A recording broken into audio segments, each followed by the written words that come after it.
Nobody saw it coming, but they should have. The disturbing scenes of spring break revelers that started in Florida with its first wave, and now it's hitting home here in Savannah. I got good buddy Bryan Lewis on the line here with us this morning, fake ID expert. Brian's been too long between drinks. How you doing? I'm doing well, Bill. Yourself? All right, sir. So what do we need to look for, and what is this fake ID stuff all about? Well, fake IDs are so readily available to kids. If you just do a search on fake ID seizures, last year 15,000 in Cincinnati, 19,000 in Chicago, 5,000 in Louisville. So Customs and Border Patrol is doing a great job, but the flood of them coming in makes it so easy for kids to now go out and buy alcohol because they're so realistic. Law enforcement can't tell just by looking at them, so there's no way a store clerk is going to be able to do it. Boy, isn't that the truth? As good as the printing is getting now, it's just it's almost impossible to tell the real thing from from the fakes, right? Yeah, they have every security feature. The websites advertise it. You shine it with the black light, it'll glow the holograms and the hidden name and birth dates and all those types of things. So it's just making it too easy. And we know alcohol consumption is up huge. Overall, it was up 55% during the pandemic. And studies have shown that kids living at home, especially the ones that came home from college, their average weekly intake of drinks went up by a third. So it really is a problem. Boy, it is. And, of course, the other problem, of course, is how big this is going to be for underage drinking, too, Brian. Oh, absolutely, absolutely. And we know the health issues with underage drinking. If you start drinking before the age of 15, you're 6 times more likely to become dependent upon alcohol.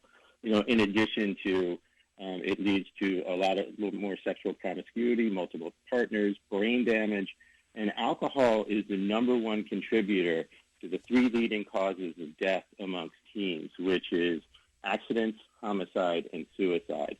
So although it's kind of this thing everybody looks at like, oh, it's just a rite of passage, it actually has long-term lingering side effects. Yeah, I can only imagine. And Brian, what can we do to combat this?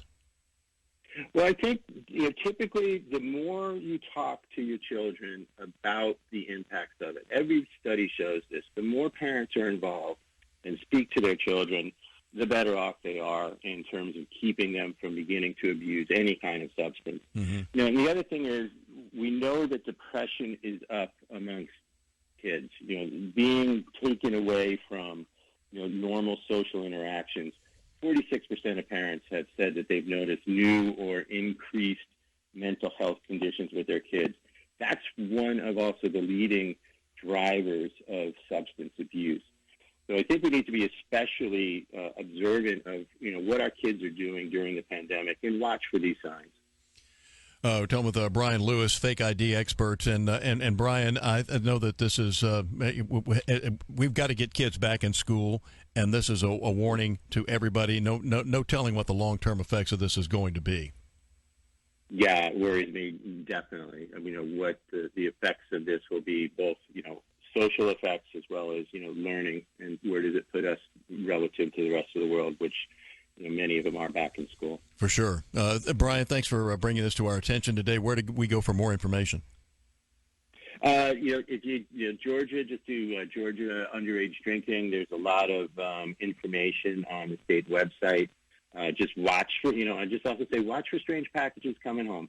That's how these IDs are delivered, often from China. Strange teddy bear deliveries, strange purse deliveries, they're often sewn inside these things. So just watch out and see what's being delivered to your kids. I gotcha. All right, Brian, thanks for the update, and I hope we save some lives with this. Thank you, sir. Thank you. Have a great day. God bless. All right, sir. Bryan Lewis, and fake ID expert. That's Brian with a Y.